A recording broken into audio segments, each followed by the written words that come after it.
नमस्कार दोस्तों।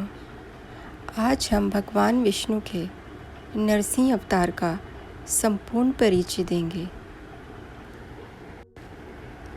भगवान विष्णु के 10 अवतारों में से नरसिंह अवतार चतुर्थ अवतार है।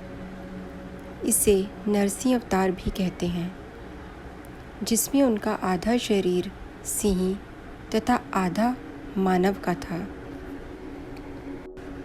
इस अवतार का मुख्य उद्देश्य अधर्म के प्रतीक दैत्य हिरण्यकश्यप का वध करना तथा अपने भगत प्रहलाद की रक्षा करके उसे राज सिंहासन पर बिठाना था। भगवान विष्णु का यह अवतार इतना ज़्यादा विध्वंसक था कि स्वयं उनका भगत प्रहलाद भी इससे डर गया था। पौराणिक कथा के अनुसार हिरण्यकश्यप को ब्रह्मा जी से वरदान प्राप्त था।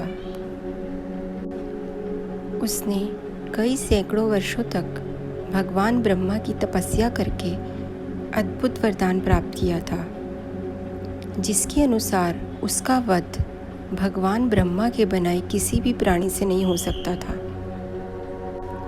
इसके अनुसार वह ना अपने घर के अंदर तथा ना ही बाहर, न दिन में तथा न ही रात में, न भूमि पर तथा न ही आकाश में, न अस्त्र से, न किसी शस्त्र से, न मनुष्य से, न पशु से मारा जा सकता था। वरदान के नशे में आकर उसके अंदर अहंकार आ गया था, जिसके बाद उसने इंद्रदेव का राज्य छीन लिया और 3 लोक में रहने वाले लोगों को प्रताड़ित करना शुरू कर दिया। उसने घोषणा कर दी कि मैं ही इस संसार का भगवान हूँ और सभी मेरी पूजा करें। इस वरदान को पाकर वह अत्यंत शक्तिशाली हो गया था तथा तीनों लोकों में उसे हराने वाला कोई नहीं था। इसी वरदान के फलस्वरूप वह स्वर्ग, पृथ्वी तथा पाताल लोक का राजा बन गया था। यहाँ तक कि उसने भगवान विष्णु को भगवान मानने से भी मना कर दिया था। स्वर्ग लोक में इंद्रराज का सिंहासन उनसे छीन लिया गया था तथा पृथ्वी लोक में भी अधर्म की स्थापना कर दी गई थी। सब जगह धर्म का नाश होने लगा था तथा ऋषि मुनियों की हत्या होने लगी थी। किंतु कहते हैं ना, भगवान सर्वत्र विद्यमान होते हैं और हर किसी को अपनी शक्ति का अनुभव करवा ही देते हैं।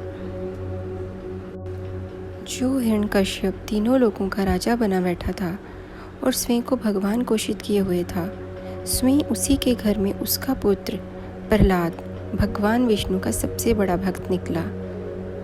अब उस राजा की इससे बड़ी दुर्दशा क्या ही होगी कि जिसके भय से तीनों लोकों में लोग विष्णु का नाम लेने से डर रहे थे, उसी राजा का ही पुत्र दिन रात विष्णु विष्णु का नाम जपता नहीं थकता था।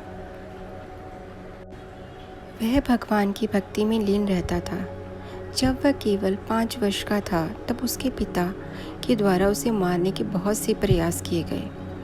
इन प्रयासों में से प्रहलाद को सांपों से भरे कारावास में फिकवा देना, हाथियों के पैरों के नीचे कुचलवाने का प्रयास करना, पहाड़ से नीचे खाई में फेंक देना, अस्त्रों से शरीर के टुकड़े करना, अग्नि में जलाने का प्रयास करना, ये सब शामिल थे।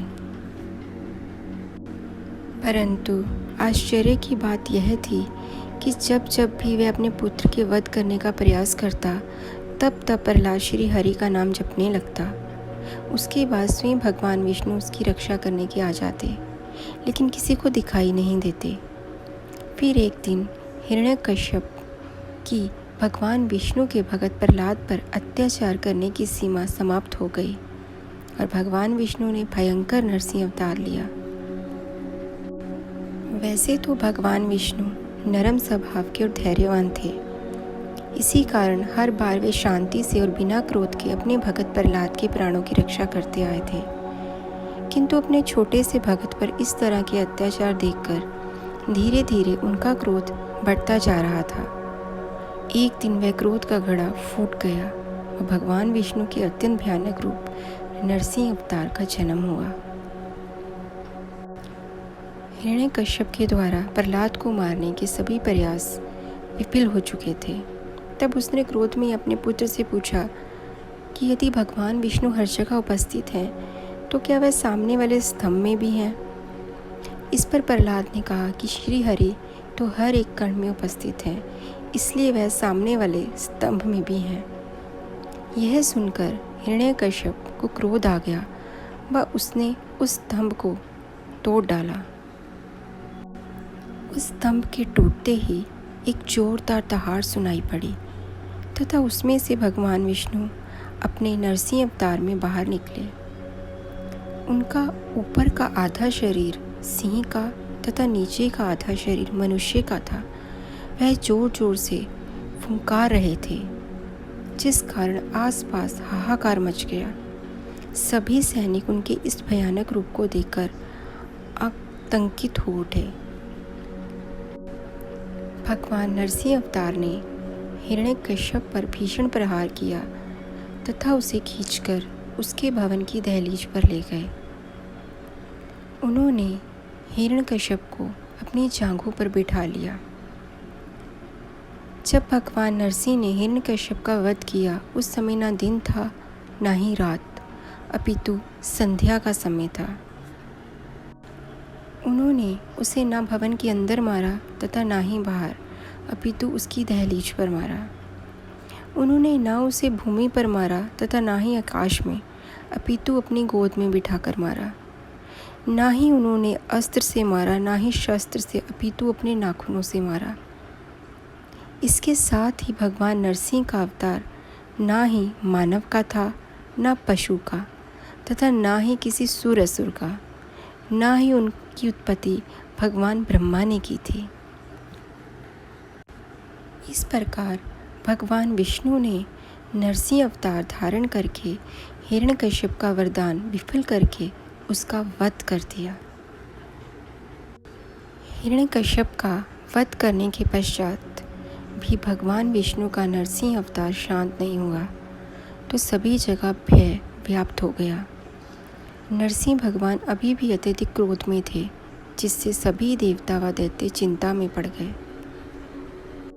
जब भगत प्रहलाद साहस करके उनके पास गए, तब उन्हें शांत करवाने का प्रयास किया। भगत प्रहलाद को अपने सामने देखकर भगवान का क्रोध शांत नहीं हुआ। कुछ मान्यताओं तथा शिव पुराण के अनुसार यह कथा यहीं समाप्त नहीं होती। जब उनका क्रोध किसी भी तरह से शांत नहीं हो रहा था तथा वे पृथ्वी को समाप्त कर देने पर आमादा थे, तब उन्हें शांत करवाने के उद्देश्य से भगवान शिव ने भी भयानक रूप लिया, जो सिंह, मानव तथा पक्षी का भयानक रूप था। उसके 2 पंख, चोंच तथा शक्तिशाली पंजे थे। शरभ अवतार ने पंजों में नरसिंह अवतार को पकड़ा तथा आकाश में उड़ गया। उससे युद्ध करके उन्होंने नरसिंह अवतार को शांत किया था।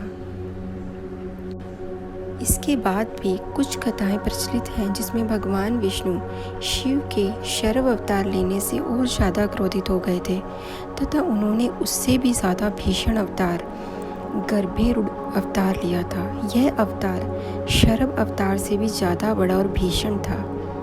यह सब देखकर माँ आदि शक्ति ने दोनों को शांत करवाने के उद्देश्य से अपना उग्र रूप प्रतिगिरा धारण किया था।